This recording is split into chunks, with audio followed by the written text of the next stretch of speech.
Então tá ótimo, ao vivo. Estamos ao vivo. Muito bem. Estamos lá. Vamos vendo aí galera que vai chegando, galera que vai trocar essa ideia com a gente aí. Quem quiser deixando seu boa noite aí, deixando sua pergunta. E aí vamos ver quem chega aí para nos assistir. Meu amigo Guilherme Lacerda. Estamos há muito tempo nessa história aqui de desenvolvimento de software. A gente teve um lance hoje, teve uma live hoje do Kent Beck, Sim. Falando sobre 12 princípios. Ele gosta do 12, né? Sabe que eu estou usando 14, eu estou usando 14 princípios. E fiz uma palestra para o pessoal da Capconf lá, Will, uma galera. E aí falei sobre 14 princípios para uma equipe técnica, vamos chamar assim. Sim. E hoje foi interessante, cara. O mais legal dessa talk do Kent Beck foram os comentários, cara. Porque eu não sei, cara, tu usa teste já há mais tempo do que eu, mas eu comecei na automação de testes em 2002. E que eu tive conhecimento, né, do JUnit, e depois fui descobrir o DUnit, e aí, enfim, o resto é história, né. E a coisa foi se desenvolvendo, e aí tu via as perguntas da galera, assim, do tipo, tem que usar TDD? Uma galera fizeram essa pergunta pro Kent Beck, ele falou assim, olha, cara, eu não recebo royalties se você usa TDD, então eu realmente não ligo para isso. Bem assim, ele falando, né. Agora, né, se eu fosse responsável por cada pessoa que usa TDD ou não, eu me preocuparia um pouco mais. Agora é uma escolha, se faz bem para você, você usa, se não fizer bem para você, você não usa, não tem problema nenhum, né? E acho que tem muito dessa coisa, assim, sobre, quando a gente fala, seja sobre automação de testes, seja sobre qualidade de software, a gente acaba entrando numa seara, assim, de pode ou não pode, assim, vai. Mas eu queria que tu contasse um pouquinho da tua história, né, pra galera que tá aqui, e, sei lá, sobre o prefácio não, o glossário do livro do Kent Beck, dá pra chegar ali, e depois a gente volta pra... Eu tô com ele aqui até. Aqui, ó. Esse aí. Esse aqui, em 2004, eu fiz o glossário desse livro, mas anterior a ele, tu tem esse aqui também que eu sei. Que esse Sim, aqui foi o meu primeiro livro. Esse foi o meu primeiro livro. Aqui, ó, autógrafo do Kent Beck em 2002. Muito bom. O primeiro evento de XP que teve no Brasil. Sim. E, na realidade, assim, o que sempre me chamou atenção, que sempre me deixou fascinado pelo mundo da programação, foi o fato da gente poder resolver problemas através da programação, né? De entender que um problema ele pode ser resolvido através da programação.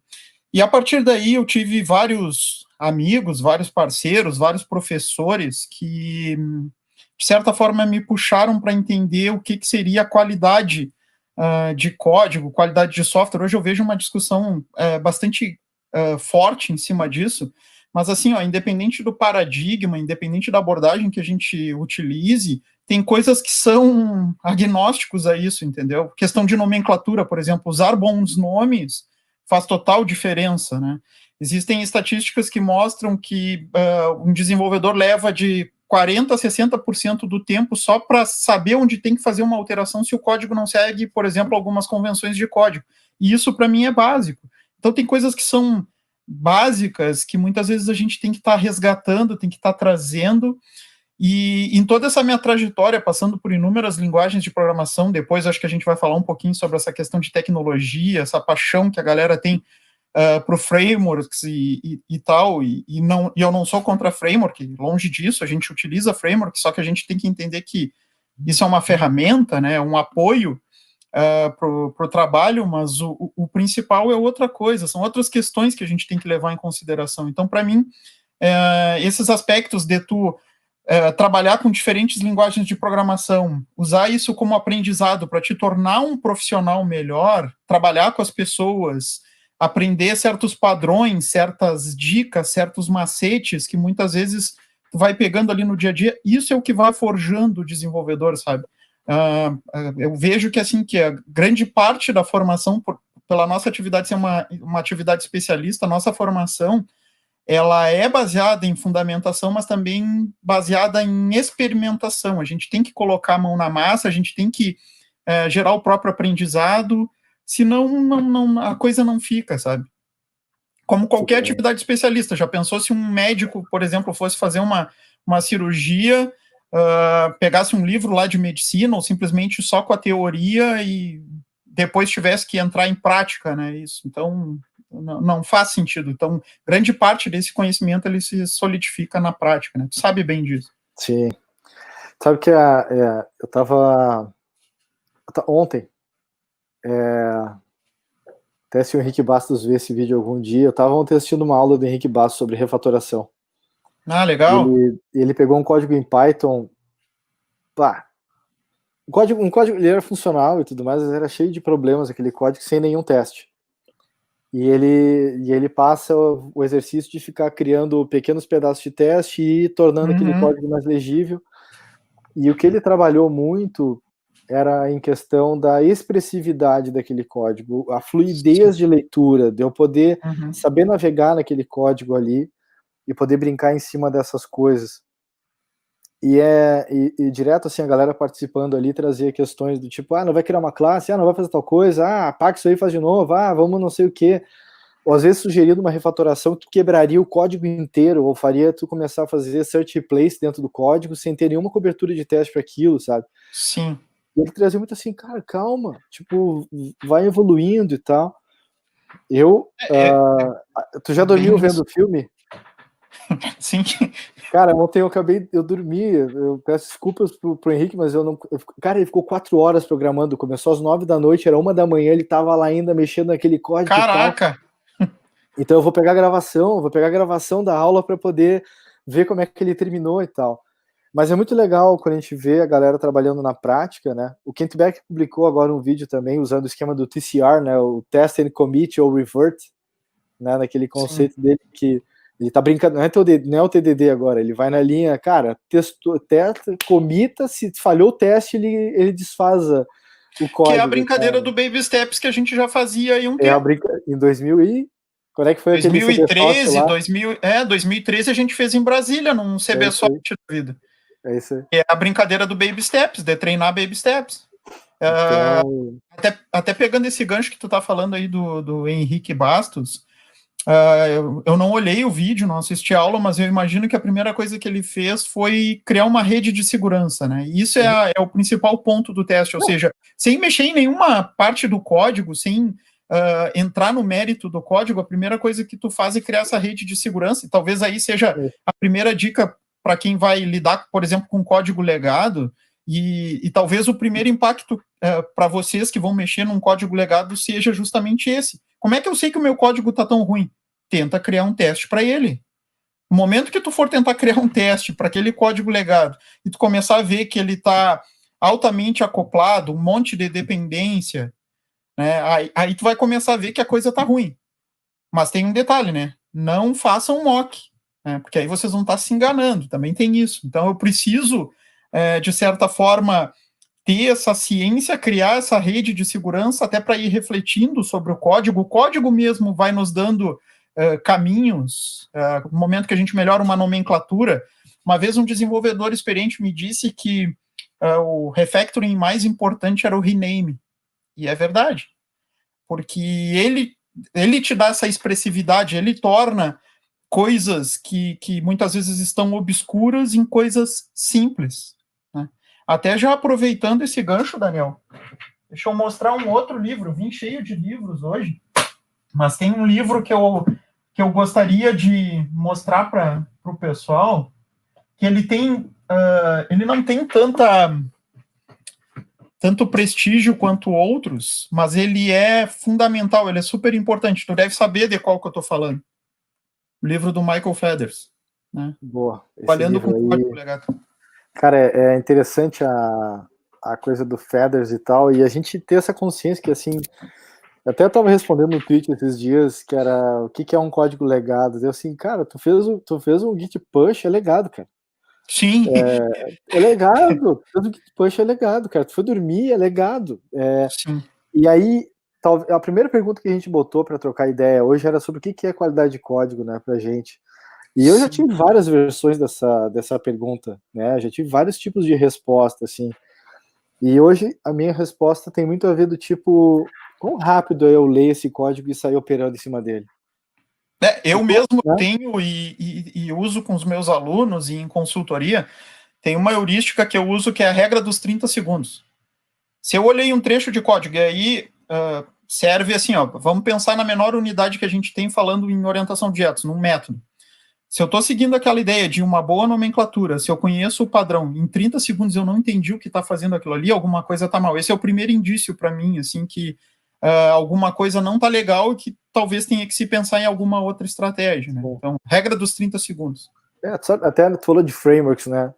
Às vezes quando a gente usa um framework, isso até acelera, né? Do tipo assim, cara, tu estiver usando tal tecnologia, tu sabe onde tu vai achar as coisas que tu quer achar, né? Então, as convenções que, de repente, um framework te coloca, ele te ajuda a acelerar teu processo de leitura e de entendimento de um problema, né? Outra coisa que te ajuda demais nisso é um teste. Claro, com certeza. Com certeza. Um teste ajuda muito. Eu vejo que o teste...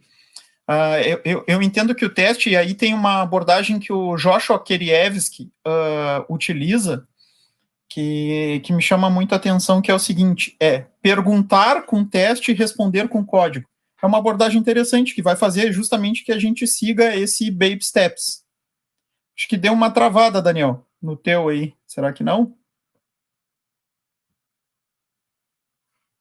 Voltou. Tá sem eu caí. Fomos presenteados pela minha net que caiu. Então eu tô de 4G bom. Agora aqui. Vamos lá. Pega a vida. Tá, não, eu tava comentando do Joshua Kerievsky, aproveitando que eu tô cheio de livros aqui, mais um. Refactoring to Patterns. Tá? Ele traz justamente essa abordagem que a gente, à medida que a gente vai desenvolvendo o código, vai tratando o código, uma das formas é justamente fazer perguntas com teste e responder com código, né? Nesse ciclo de pequenos passos. Isso é super interessante. Né? Esse lance das perguntas, né? Um teste é uma pergunta, é um desafio que tu está fazendo para aquele código ali para poder exercitar ele, né?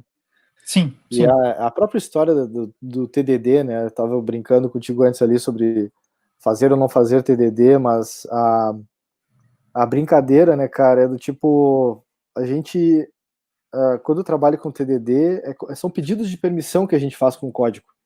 Do tipo, quando eu faço um teste, e faço esse teste falhar, né? Construo o teste, mínimo necessário para fazer o meu código falhar. Eu estou pedindo permissão para o código para dizer, eu vou mudar o teu comportamento, ok?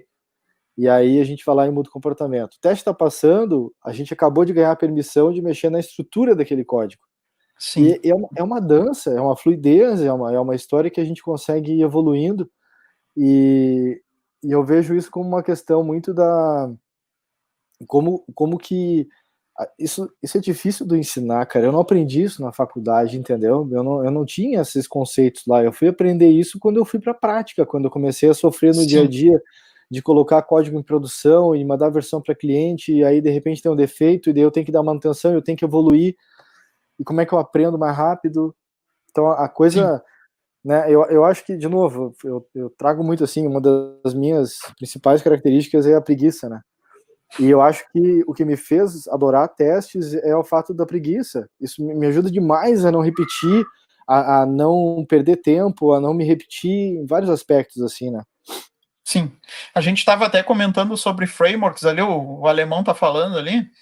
A questão do framework é que o framework, ele, claro que ele vai te trazer produtividade, para dependendo do contexto que tu vai utilizar, a gente precisa de fato utilizar os frameworks estão aí para isso, Mas eu entendo que a gente também precisa entender o que tá acontecendo, né? Tem muitos problemas de performance, problemas de design que são endereçados pelos frameworks ou por uma família de frameworks que são utilizados. Então, porque o framework tem esse fenômeno, né? Ele traz aquela ideia de inversão de controle, né? Ele já te traz um design imposto que tu precisa seguir. E muitas vezes tu não sabe o que está acontecendo por trás, o que está rodando por trás, a não ser que tu utilize algum tipo de ferramenta para poder monitorar isso, pode ferrar o teu desenvolvimento, né?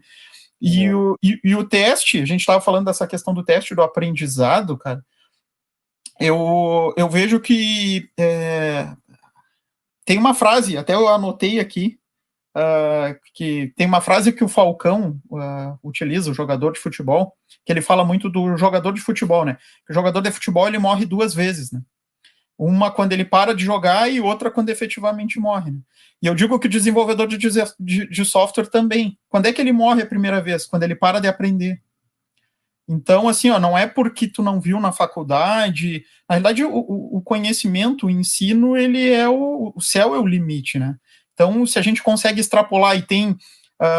hoje a gente tem um vasto material na internet disponível. Eu vejo, às vezes, a ânsia dos caras falando, mas e agora? Para onde eu vou? O que eu faço? O que eu não faço, né? Calma, relaxa, curte a jornada, né?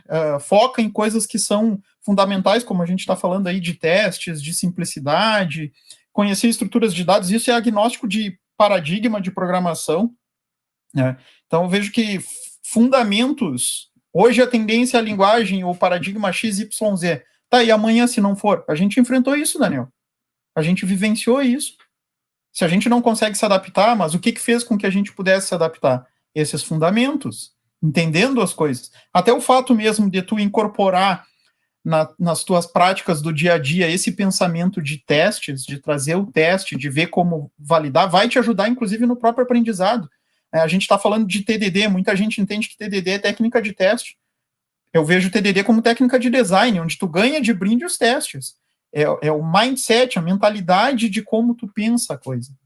Esse é um grande lance para mim. A TDD para mim nunca foi por causa dos testes, sempre foi para fazer somente o necessário, sempre foi para poder garantir que eu estou cuidando daquilo que é essencial desse código, ou dessa funcionalidade, e até nessa coisa que o Maurício trouxe ali sobre se a gente estaria perdendo a essência, né, de quem trabalha com artesão de software, ou artesã de software, enfim. Eu acho que tem uma coisa que também a gente vai ganhando isso ao longo do tempo, que é muito essa questão de valor. Que valor é esse que a gente está entregando, né? Uhum. Até nesse papo do Kent Beck que eu estava assistindo, ele traz uma hora. Cara, eu vou continuar fazendo isso enquanto o dinheiro estiver entrando. Então, se não tiver dinheiro entrando, tu não está gerando valor. Então, no sentido de que não tem por que eu construir código se esse meu código não está trazendo valor na ponta. Eu tenho que conseguir ter esse feedback das coisas que acontecem, daquilo que eu converso com clientes e tal. E acho que tem um lance de como que a gente organiza até essa linha de raciocínio, assim, quando a gente vai pensar sobre essa coisa da conexão. Acho que 2 coisas que dá para trabalhar aqui para comentar. Essa coisa da conexão com a tecnologia, né, ela específica, né, ela ajuda ou atrapalha, então um pouco dessa coisa dos frameworks e tal, mas eu trago também o quanto é difícil a gente ser simples na hora de fazer código, sabe? Eu vejo uma outra questão nesse sentido, assim, que para mim é um ponto de atenção. Sim, falando em relação, por exemplo, a valor, né? O software, para mim, ele tem um balanceamento que a gente precisa considerar sempre. E aí parte da natureza do desenvolvimento de software, do próprio software, né? O que é o software? O software, ele é um produto virtual, ausente de propriedades físicas, não se criou ainda um modelo que a gente consegue tocar, sentir o software, né? Mas, e por que dessa abordagem? É que a gente está resolvendo um problema lá na ponta. Então, assim, não adianta eu ficar pensando... também não adianta eu ter um software que atende lá o requisito de um determinado cliente nesse momento, que resolve o problema do cliente, só que logo ali na frente, se o cliente me pedir uma mudança, uma alteração ou novas funcionalidades, inclusive eu rezo para ele não me pedir isso, porque se acontecer, eu não sei como eu vou fazer. Ferrou. Então eu tenho que, esse balanceamento entre, obviamente, o valor do software, isso é o que vai trazer a grana, e eu vejo que isso é o principal, é a força motriz para a gente investir cada vez mais em qualidade, porque a gente não sabe quanto tempo um software vai existir. Existem softwares aí de 10 anos, 20 anos, 30 anos, e a gente não sabe. A gente estava falando agora de legado, né? Para mim, o que é código legado? Código legado é o que eu deixo para as outras pessoas. Se eu pegar e fizer um código agora e o Maurício ali, o alemão, vai mexer no meu código logo ali na frente, ele está mexendo no meu legado. Vai mexer amanhã, ele está mexendo no meu legado. Então, e essa questão da expressividade que a gente estava falando, ela é muito importante porque a gente vai mexer muito mais em software de outras pessoas do que desenvolver coisas do zero. Né? Então, quanto mais oportunidades eu tenho de olhar o código de outras pessoas, de ver como melhorar, de melhorar esse software, eu vou estar me tornando um desenvolvedor profissional. Né? Eu vou estar indo nessa linha do desenvolvimento profissional. E isso é manter a simplicidade naquilo que a gente faz. A palavra simplicidade, ela pode ser aplicada em uma série de questões, desde práticas de ferramentas ou até mesmo a mentalidade de simplicidade. Por que a gente vê muitas vezes estruturas, quando eu estou falando de estrutura, eu estou falando, pode ser classe, pode ser pacotes, pode ser métodos, tá? Pensando numa estrutura de programação. Pacotes com um monte de classes, ou classes com um monte de linhas de código, ou com um monte de métodos. Está faltando simplicidade. Está faltando simplicidade. No momento que eu começar a pensar na simplicidade, naturalmente eu vou começar a quebrar isso em estruturas menores. Isso é modularização, isso é coesão. Né? Então, começar a pensar nessas coisas são importantes, porque isso vai ter reflexo naquilo que eu estou fazendo, pensando também na manutenção e na evolução. Então, eu vejo assim, que quando a gente está falando do software, o que vai garantir esse dinheiro que a gente está falando? É o engajamento. Quanto mais o software tiver ali e tu tiver usuários utilizando o teu software, isso é engajamento. Quanto mais eu amplio esse engajamento, mais eu tenho que cuidar da qualidade interna desse software para poder melhorá-lo, evoluí-lo, né? Modernizá-lo. Entender essas coisas, essas nuances.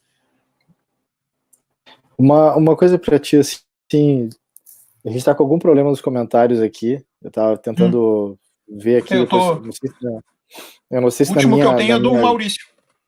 Eu não sei se na minha queda aqui até não sei se o nosso broadcast não deu algum problema aqui, cara, em relação a isso.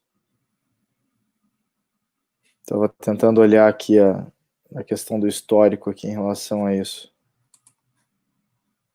Deixa eu até ver uma coisa. O último que eu tenho é do Maurício aqui. Tem algo estranho aqui. Deve ter mais, né? Deixa eu perguntar para alguém aqui se consegue ver se o vídeo caiu. Porque antes ele aparecia para mim aqui na história. Na verdade, o YouTube tá estranho. É um monte de gente no live. Não, mas ele tá rodando aqui, mas a gente vai seguir. Depois, se for o caso, eu dou uma editada no vídeo aqui para seguir. Como eu estamos aparecendo aqui, então ele tá rodando, mas talvez tenha travado ali na parte das mensagens. Não, de fato aqui, ó, tá vendo aqui, tá dando um erro aqui na parte dos comentários ali. Sim. Então vamos torcer para que o YouTube esteja gravando isso daqui e a gente vai. Mas é um bom motivo a gente fazer outra talk dessas aqui. Com certeza, não, assim, ó, o assunto não se esgota, né? A gente vai seguindo aqui, né? Deixa eu ver aqui, ó, o que o Valmir tá dizendo. O Chromecast deu uns pau louco aqui, nas mensagens de eu, vamos ver. Daí eu voltei pro celular e tá funcionando legal, mas o chat, coisa e tal, não tá carregando mesmo. É isso aí. Muito bem, seu Valmir, estamos respondendo ao vivo aqui o WhatsApp. Eu estou aceitando perguntas por WhatsApp, se alguém quiser mandar, né? 999989030, DDD 51 Brasil. Estamos recebendo a sua pergunta na Rádio Mais Dev. Hein, já pensou nessa? Fazer um lance aqui. Valeu, Valmir, abraço. Cara, mas é isso aí, a gente tá sem chats, mas a gente vai seguindo. É tipo, Sim. cara, é Forrest Gump, Capitão Dan, entendeu? Mar Sim, Revolto. sim. Não, e A assim, net ó, se for o a net caso. caiu, mas o 4G manda ver. É isso aí, cara. O negócio vai rolando. Se for o caso, depois a gente pode ver as perguntas e responder para o pessoal que se inscreveu aí. Mandar para eles. Mas é um.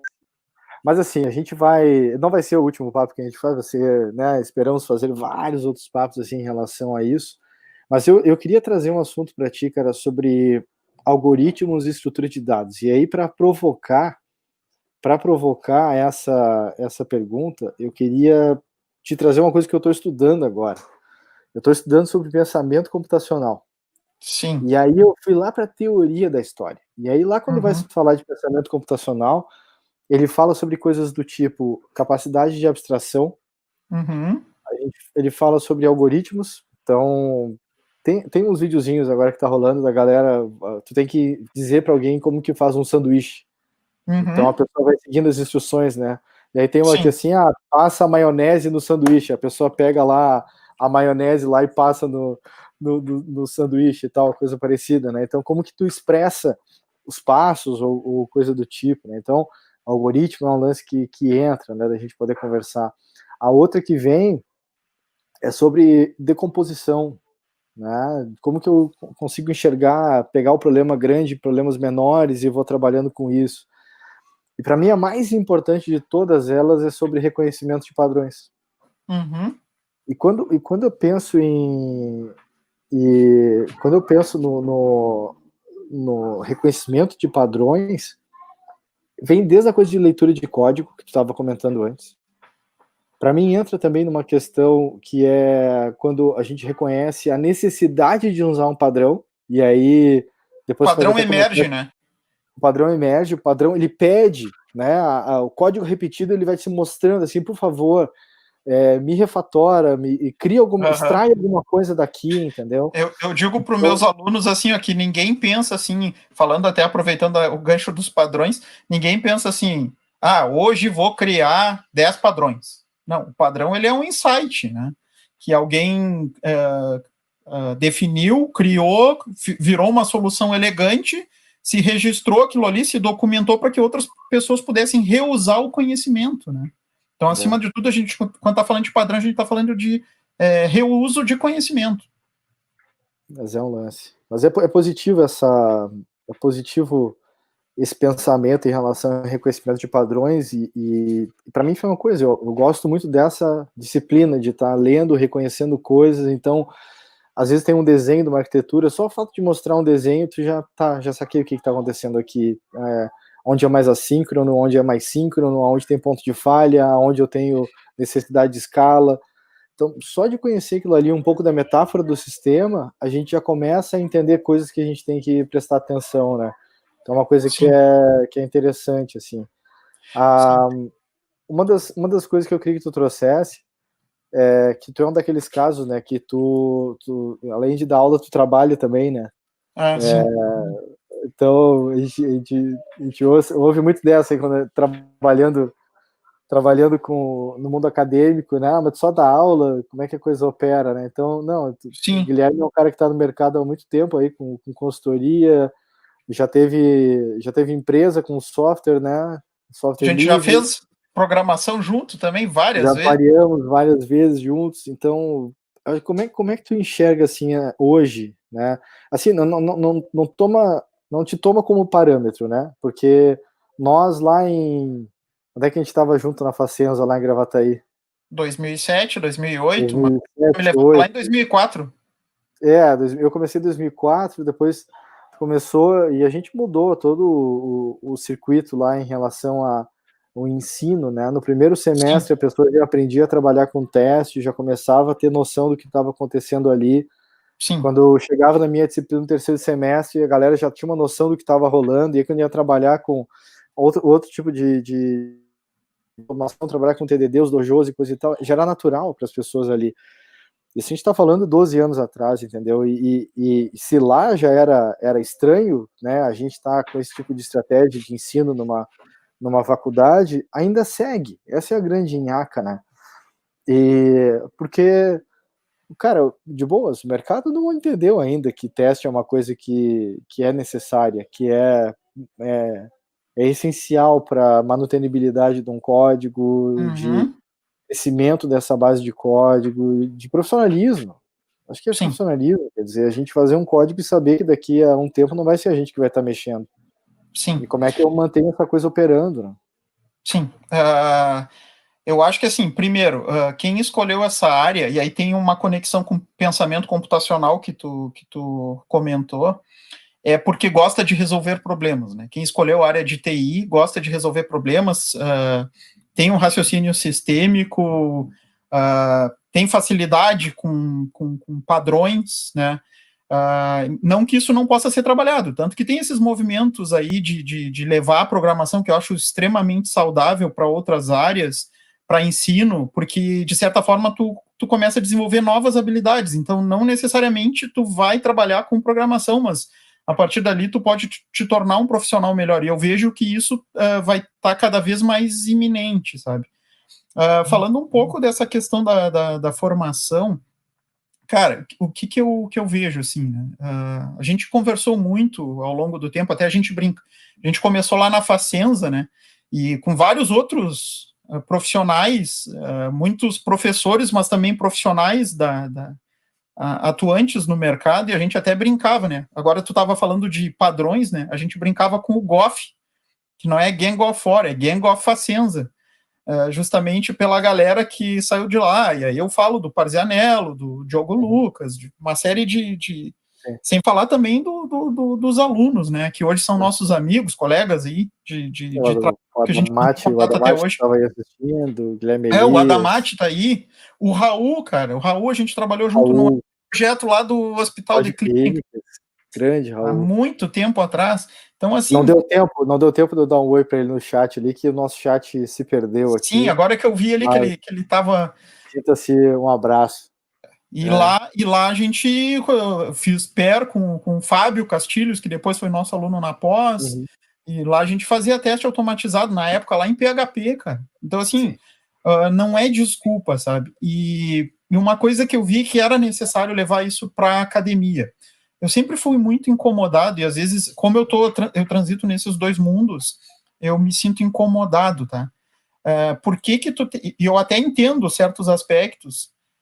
Por que tu tem que ser ou só acadêmico ou só mercado? Sendo que uma coisa... eu posso criar um círculo virtuoso para que isso aconteça. Eu procurei, pelo menos, fazer isso na minha carreira. Então, eu me lembro uma vez que surgiu uma disciplina para eu dar aula, eu estava querendo dar aula, e tu me disse, cara, é o que tu trabalha, é o que tu gosta, assim, não, então não vai dar aula. Vai dar aula daquilo que tu gosta, espera dar. Eu nunca me esqueço disso, e foi tu que me falou. Então, assim, isso eu aprendi. Eu só dou aula daquilo que eu pratico, que eu estudo, porque eu criei disso um círculo virtuoso. Aquilo que eu vejo nas empresas, o que está acontecendo, eu posso levar a realidade para os alunos, eu faço com que os alunos exercitem esse tipo de coisa. Então, assim, ao longo desses 13 anos aí como professor, eu sempre procurei trazer para os alunos, trazendo para a aula, o que o mercado, as necessidades do mercado, e eu sempre dizia assim para eles, e aí tem a ver com o que tu comentou, mas tem empresa que ainda não adota teste, tudo bem, mas em algum momento isso vai chegar em vocês, e vocês vão lembrar de mim. Então, assim, tem vários exemplos, vários casos de disciplinas que a gente fazia dojo, eu levava saco de bombom para a aula, e aí chamava a galera para ir, eles ficavam com medo de ir, daí aí eu já começava a aterrorizar lá, quem piscasse ia, né, não podia piscar, então tinha gente que saía com lágrima dos olhos lá para não ir, e no fim tinha que acabar participando, né. Então, isso me lembrou do exercício de superação de medo, né? Tem isso também, tem todas essas brincadeiras que a gente faz. Tem várias histórias, né, cara? Desde o slide errado que a gente nunca arrumou e a galera ficava copiando e não dava crédito. Então era muito engraçado. Tinha um slide numa palestra de XP, isso de 2004, logo que a gente começou lá, a gente criou o grupo lá. Criou o XPRS e tal, que hoje o Yahoo Groups ele parou de funcionar, mas tá lá no santuário, vamos chamar assim, tá lá o grupo, enfim. E aí tinha essas coisas, cara. Mas trouxe pontos interessantes aqui, que é a história da gente, bem dizer, documentar o aprendizado, né? Quando tu fala de estar focando naquilo que é a tua experiência e a tua prática, eu acho que tem esse lance muito do transmitir a verdade, aquilo que tu tá muito trabalhando no teu dia a dia e acreditando, né? Vamos chamar assim. Eu acho que isso é uma coisa bastante relevante, assim, com as pessoas que estão convivendo contigo, né? A tua comunidade ali. E acho que o resultado do que a gente fez naquele período de facendas, eu fiquei 7 anos trabalhando com a faculdade ali, depois o outro tempo que a gente teve na Uniriter junto, o meu processo de ensinar era muito menos sobre aquilo que eu estava ensinando e muito mais sobre os princípios que estavam atrás daquilo ali, né? Como que as pessoas estavam digerindo aquelas histórias, seja sobre o cuidado com o código, né, e como que de repente a gente consegue levar isso pro dia a dia, né, porque o normal nosso era isso, a galera dizia, não, eu faço teste em casa, porque na empresa eu não consigo fazer.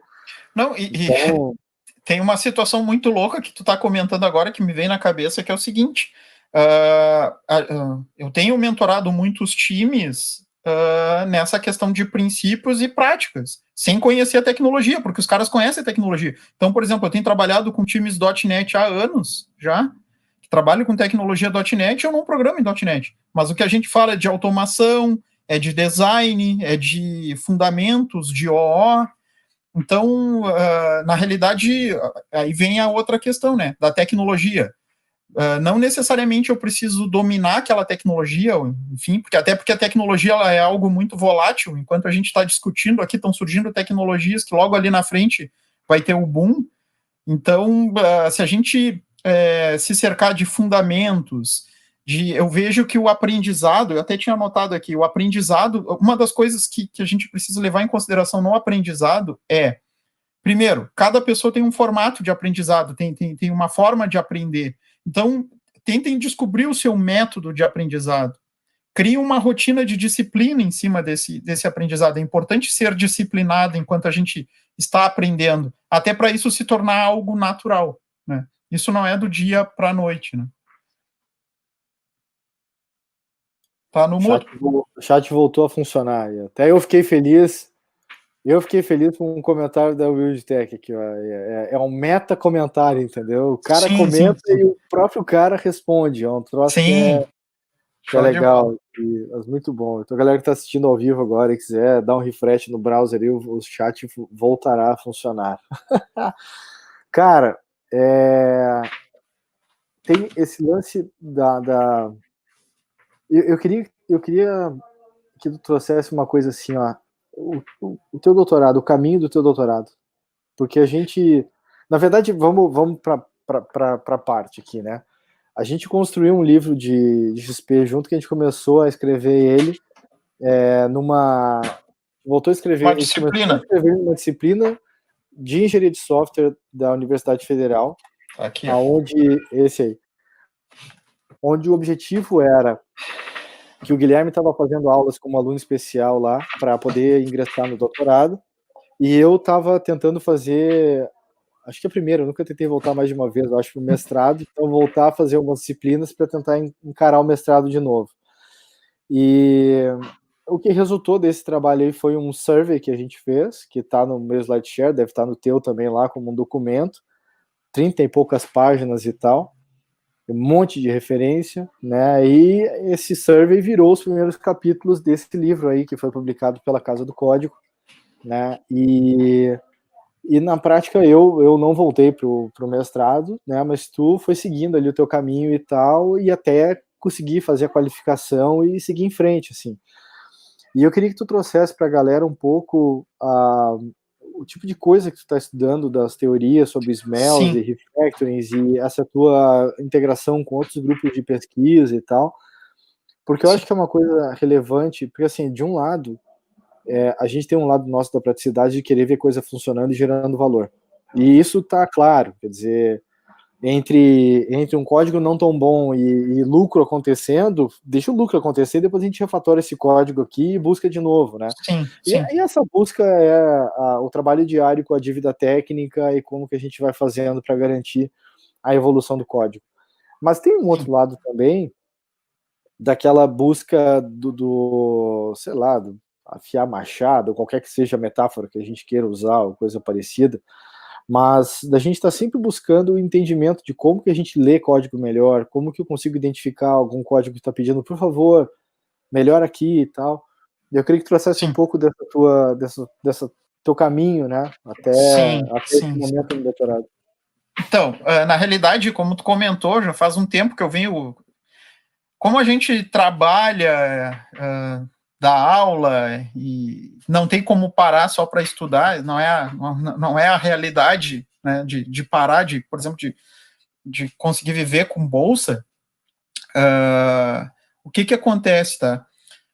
Cara, eu tive que montar, ser disciplinado, ser teimoso, acima de tudo, persistente, mas uma coisa que sempre me moveu foi o seguinte, ainda falando dessa questão academia e mercado, né, que eu vejo muita coisa que pode ser aproveitada, talvez essa pandemia nos mostre a importância da academia quando a gente tem algo aplicado, e eu sempre pensei em fazer um trabalho que pudesse ajudar os desenvolvedores no dia a dia, que pudesse não fazer uma tese para virar peso de prateleira, entendeu?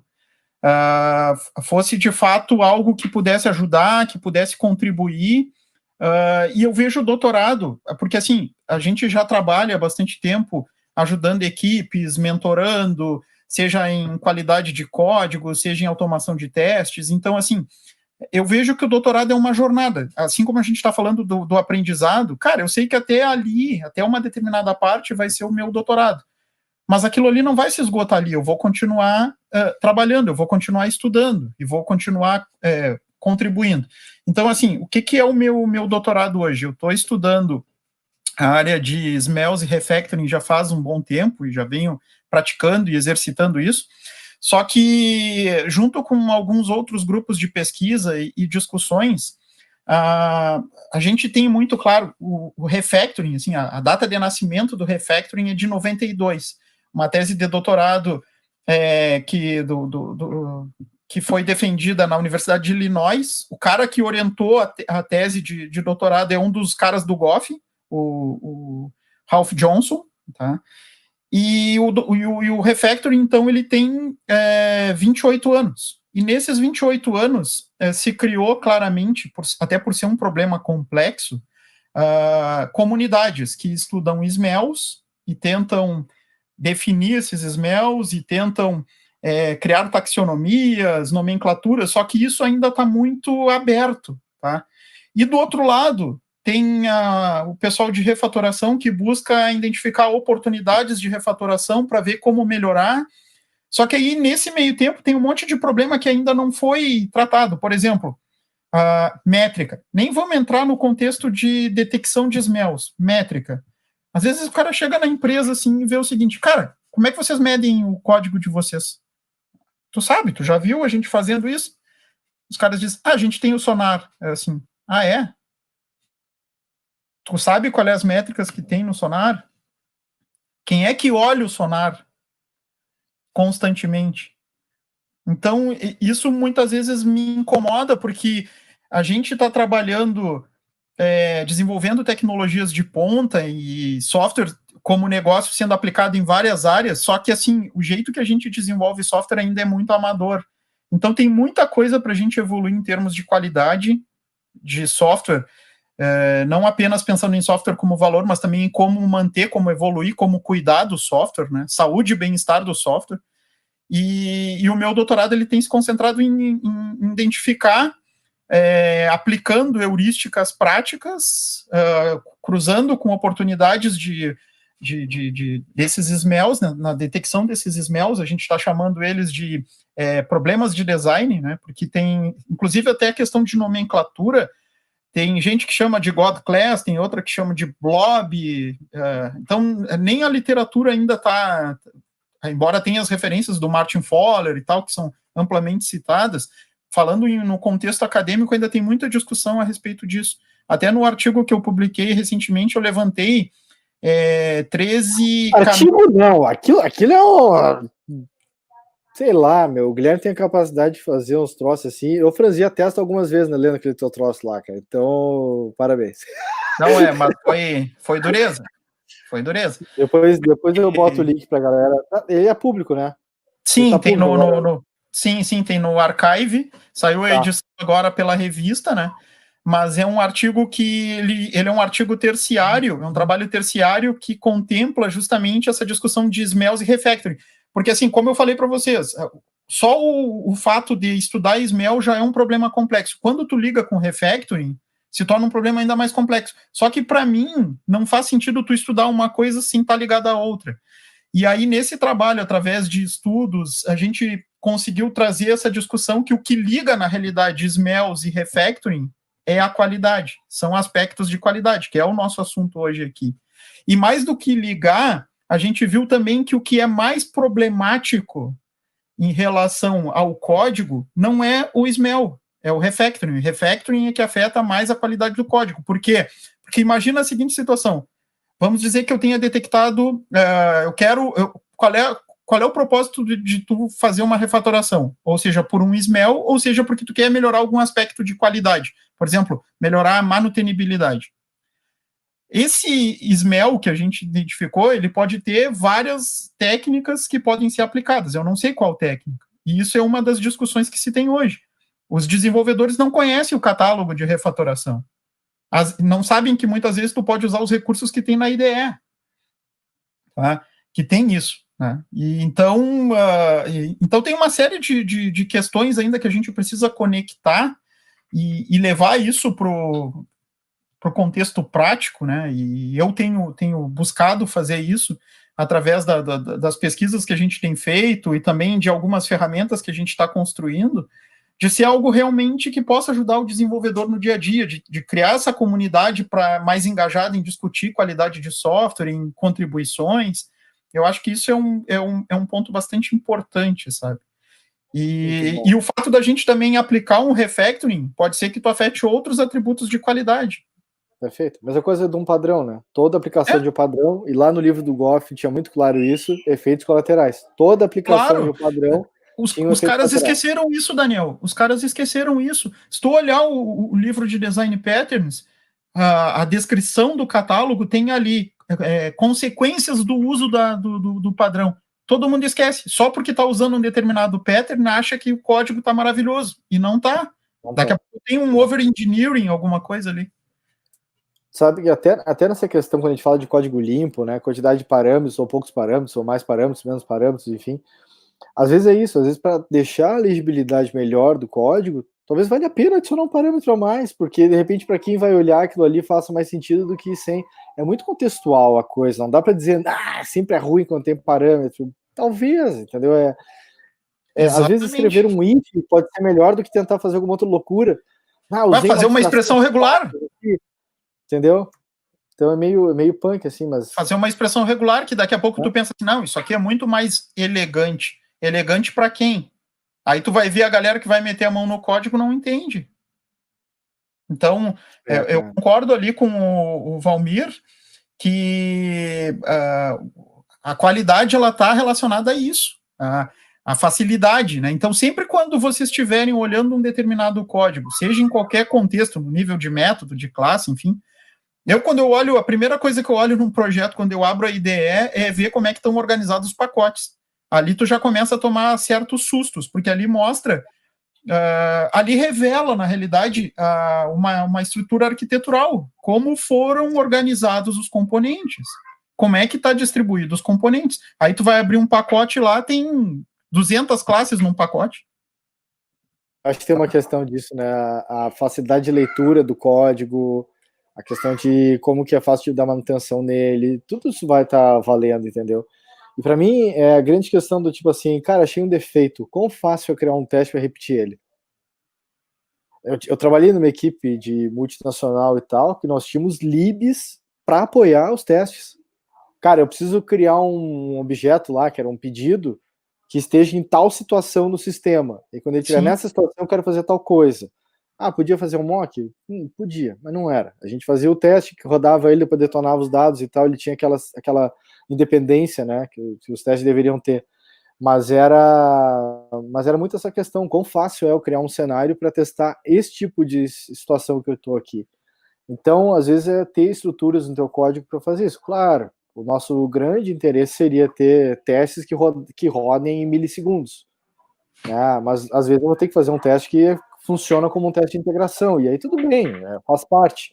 Eu vou tentar evitar eles um pouco, tentar dar mais prioridade para algum tipo de teste mais rápido, para ter feedback mais frequente, mas nem eu acho que sempre isso tu pode até dividir, na real. Tu pode, tem situações no momento que tu está desenvolvendo que tu precisa ter feedback rápido, e tem vezes que tu precisa ter mais segurança daquilo que tu está desenvolvendo, principalmente quando tem certas integrações, né, com serviços, com comunicação, e isso tu vai precisar testar. O que adianta mocar isso?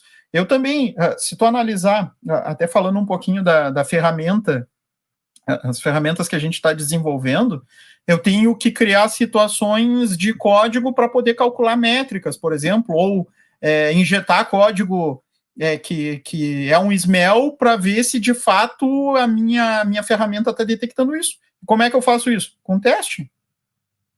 Com teste, tudo com. Isso me dá segurança para evoluir, né?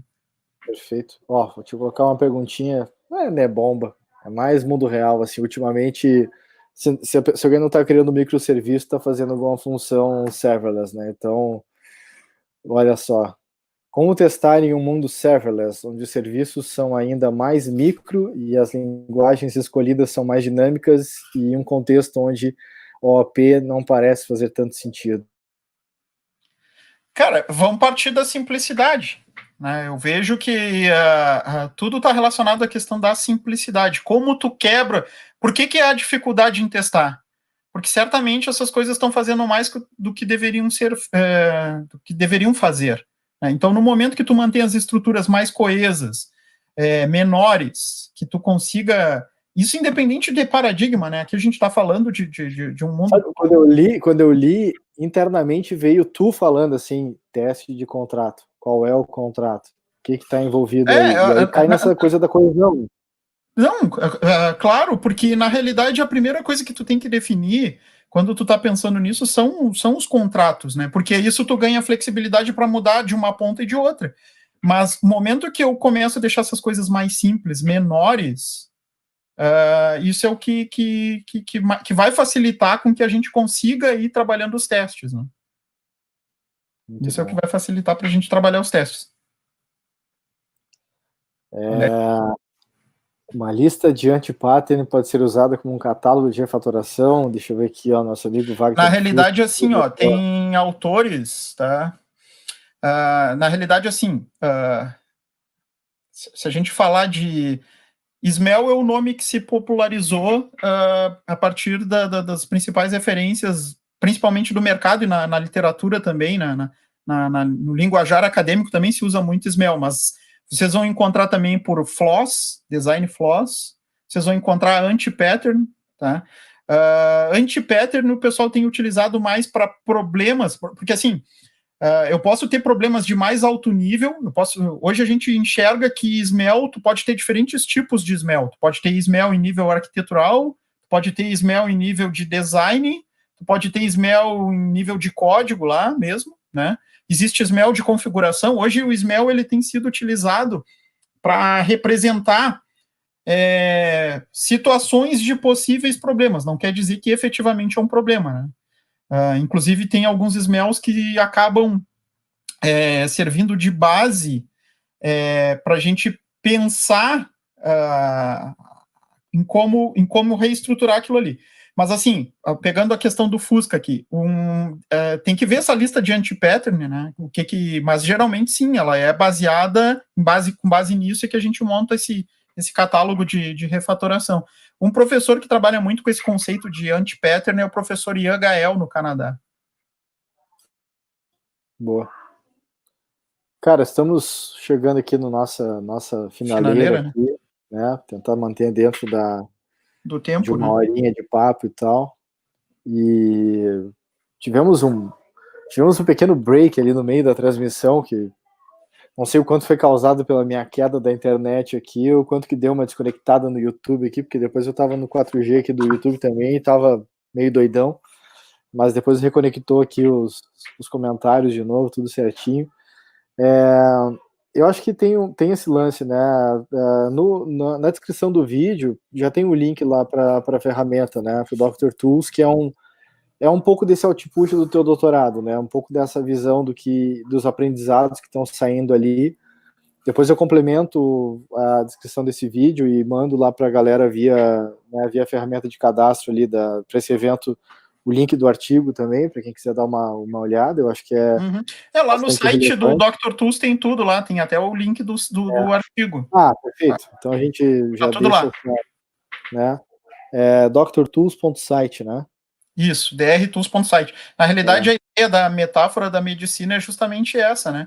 A gente entende que o software ele é um organismo vivo que pode adoecer, né? E até trazendo um pouco dessa metáfora da medicina e pro lado do profissionalismo, o que acontece quando um médico vai fazer uma cirurgia, né? Ele se cerca do treinamento que ele teve, das ferramentas, para poder analisar aquele contexto e avaliar qual é o menor impacto possível ao fazer essa cirurgia, essa mudança. Por que a gente não faz isso em desenvolvimento de software? Então, eu lancei 2 ferramentas, mas na realidade é uma família de ferramentas que vão sair daí, né? Algumas já estão em desenvolvimento, essas primeiras foram de métricas e visualização de métricas. Mas, na realidade, quando a gente pensa em métrica, a métrica tu não pode utilizar ela de forma isolada, né? Então, eu já montei em conjunto algumas heurísticas, onde eu faço uma composição de métricas para permitir que tu possa analisar o código e ter uma referência melhor do problema. E aí a gente pega, por exemplo, trazendo para o lado da medicina, se a gente pegar o caso de uma pessoa, se a gente for pegar uma métrica, temperatura corporal, e aí dentro da temperatura corporal tem um estágio ali que o cidadão está com febre, né? Tá, mas quantas doenças eu tenho atrelado à febre? Né? Então, eu não posso olhar uma métrica isolada para dizer que a relação não é de 1 para 1, né? É uma relação causal, por isso que eu tenho trabalhado com esse contexto da ideia da medicina, trazendo essa metáfora da medicina para a implementação das ferramentas. Né? Não, é muito válida, muito válida. Eu acho assim, cara, esse processo de qualidade de código, a gente vai fazer outra conversa daqui 10 anos, a gente vai estar conversando sobre muitas das mesmas eu vou te dizer o seguinte, tem coisa que a gente está falando hoje que a gente vai ter que repetir daqui a 10 anos. Cara, tipo ontem o Henrique estava falando sobre complexidade ciclomática. Cara, a métrica é de 76, cara, Thomas McCabe, entendeu? 76. Sim. E eu não tive essa droga na faculdade, entendeu? Eu tive 4 anos numa faculdade e ninguém passou por isso. Porque a galera não tava preocupada com métrica, entendeu? A galera tava em outro mundo. Ontem eu dei uma aula sobre complexidade, onde a gente fala também de complexidade ciclomática, mas tem uma outra que eu gosto bastante, que é o NBD, que é o Nested Block Deep, que na realidade ele te mostra, eu digo que é a boca do jacaré, né? Quando tu começa a olhar o teu código, aí tu tem, por exemplo, dentro de um método, tu tem for e if. Então eu tenho 3 níveis, né? Quando tu pega alguma ferramenta de visualização, por exemplo, e tu começa a ver que o teu código começa a ir muito para o lado, que tu tem que fazer scroll, isso também é um indicativo de complexidade, né? É o Hadouken, né? É, o código Hadouken, exatamente. E o que mede isso é o NBD, né? NBD, muito bom. Cara, eu acho que tem uma tarefa de casa aqui para a galera, que é dar uma olhada na ferramenta lá e dar uma curtida. Ela vai ser sempre com código aberto, né? Então a gente vai estar evoluindo a história e vai estar participando, né? Enfim, tem uma parte ali que o Guilherme tem que ter para provar que ele fez, né? Para o doutorado e tal e tudo mais. Essa é a base que está sendo validada nessas questões todas aí que ele está trabalhando. E, enfim, tem uma parte tanto do compromisso da WeedTech em relação a trabalhar com a parte de ligação de software e a parte do básico, né? Do básico e da base. Que é a gente ter base sólida, né? E como um praticante de artes marciais, o Guilherme certamente ele tem essa coisa dos princípios, né? Então tem essa coisa da gente estar cuidando daquilo que é base, aquilo que a gente deveria estar se preocupando sempre. Então, mas está demorando demais para entregar porque fica aí só fazendo refactoring. tem algo errado, não é esse o problema, entendeu? Tem alguma coisa errada nesse jogo aí. Pode ser que a pessoa está em modo delivery e na real ela está em modo discovery e tem coisas erradas ali acontecendo, né? Pode sim ter o lance do over-engineering, até o Valmir comentou antes ali sobre esse tipo de coisa. A gente está fazendo mais do que o necessário, o que é um desperdício, né? Eu produzi além do necessário, a história do gold plating, né? É um desperdício, então, para mim, o TDD ele me ajuda muito nisso. Eu garanto que eu vou pegar aqueles 8 critérios de aceite e eu vou criar o que eu preciso para fazer aqueles 8 critérios de aceite passarem, e eu sei que quando eu terminar aquilo ali, o meu código vai estar funcionando para aquilo que era esperado que ele funcionasse. Esse para mim é o grande lance. Hein, Daniel, tem uma consultoria agora que a gente está trabalhando pela WorldTech, que na realidade era para melhoria e prática de engenharia de software com time, só que a gente está trabalhando em a consciência dos requisitos que chegam para conseguir trabalhar essas práticas, que é bem o que tu comentou. Né? Então, criar essa consciência antes de ter roadmap, dos requisitos não caírem soltos para ter esse vai e volta que toda hora acontece dentro dos times, é justamente para melhorar isso, para que o time tenha condições de criar rotinas de melhoria, processo de melhoria, de qualificação, de prática, de inserir ferramentas de qualidade, começar a trazer isso que é algo disciplinar no início, mas que depois se torna um hábito, que o time vai conseguir fazer naturalmente.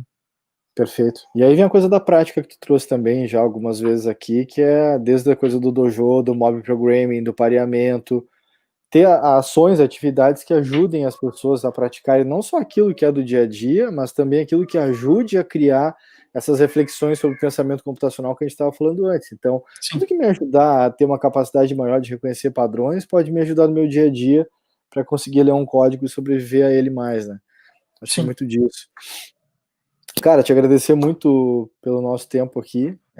Hoje eu vim com a minha camiseta de Creative Commons. Então. Daniel, olha só que eu tenho aqui. Tu lembra disso? Sim. A minha tá na minha mochila, tá para algum canto aqui.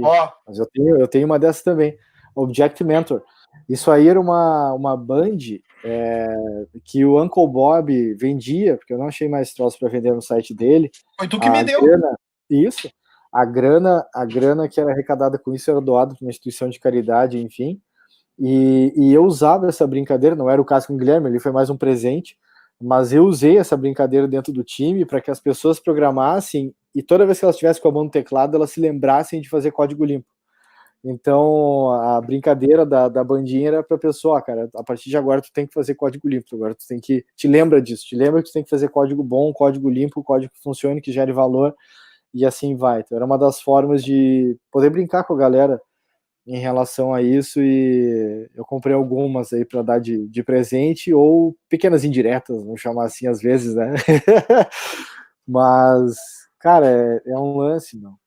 E esse lance do Creative Commons aqui, da história do Mais Dev, né, da iniciativa, a gente embarcou como UDTech nessa história, e toda semana a gente está trazendo conversas, algumas com foco mais técnico, outras com foco mais em soft skills, e o Luiz Lamer está trabalhando muito comigo nesse projeto, e a gente está modelando alguns cursos que a gente vai realizar, cursos abertos, gratuitos, um monte de horas de capacitação daquilo que a gente considera base. Então, Guilherme, te prepara aí que vai ter alguma hora que eu vou te chamar para vir dar outra aula aqui. Vai ser um prazer. Então, vai ser um prazer, show de bola. Vamos parear um pouco mais aí. E todo o conteúdo que a gente produzir, ele vai ser Creative Commons. A gente não tem ideia direito ainda como é que vai ser o modelo de monetização do Mais Dev. A gente tem algumas hipóteses que a gente está testando e vai validar ao longo do tempo. O que a gente sabe é que a gente tem paciência e a gente tem um foco de ajudar a galera nessa formação de consciência em relação ao desenvolvimento de software. E, enfim, já estou nessa há 24 anos, posso ter mais um pouco, uns bons anos e décadas aí para continuar programando e ajudando a galera a ter mais consciência quando bota a mão no teclado, ou qualquer interface que seja criada para a gente codar, que a gente possa ter mais consciência em relação a isso, né? E te agradecer muito aqui o estares aqui, alguma mensagem final aí para a galera, que eles não podem deixar de olhar amanhã. Eu penso assim, que primeiro, né, aprendizado, seja formal, seja informal, manter essa mentalidade eterna de aluno, né? Como eu falei ali da frase do Falcão, que eu me lembrei, manter isso, porque seja tudo que a gente tem oportunidade de aprender, eu sempre fui muito técnico, em algum momento eu comecei a trabalhar com gestão também, Daniel, a gente trabalha junto com isso, mas nunca deixei de investir no lado técnico, porque é uma coisa que eu gosto, que me mantém vivo. Trabalhei por um tempão com software livre, com open source, e agora, através desse projeto também, a ideia era, de alguma forma, trazer uma abordagem e uma contribuição para a comunidade de desenvolvimento, porque não é só as ferramentas, a ideia é trazer essa discussão de soft skills, de treinamentos com a iniciativa do Mais Dev, de pessoas que estão engajadas em melhorar a qualidade do código, querem criar ferramentas, se identificar com a ideia do Dr. Tools, com a ideia da medicina, quer criar, quer estender a ferramenta, fique à vontade. Hoje ela está trabalhando com Java, mas ela já foi preparada justamente para poder criar parsers, visitors para outras linguagens, então a ideia é ampliar isso cada vez mais, e isso, de certa forma, voltar para a comunidade, né? A comunidade ter o benefício disso, e o reflexo disso, obviamente, ter produtos que agreguem valor para os negócios, que possam ser mantidos sem tanto sofrimento, né, Daniel? Então, acho que isso que é o principal recado. E continua estudando, né? É sempre isso aí, cara. É tranquilidade, código tranquilo, dá para dizer isso. É isso aí. Galera, muito obrigado pela presença de quem assistiu aqui ao vivo, obrigado por quem está assistindo a gravação também, quem está vendo isso aqui algum tempo depois, e a gente está sempre disponível, né? Tem os contatos aí na descrição do vídeo, só mandar mensagem, a gente consegue trocar mais ideia, e vamos nessa, vamos seguir compartilhando conhecimento aí, e entregando valor, que é o grande lance. Show de bola. Valeu, falou. Falou. Vamos lá, tchau, tchau. Tchau, pessoal.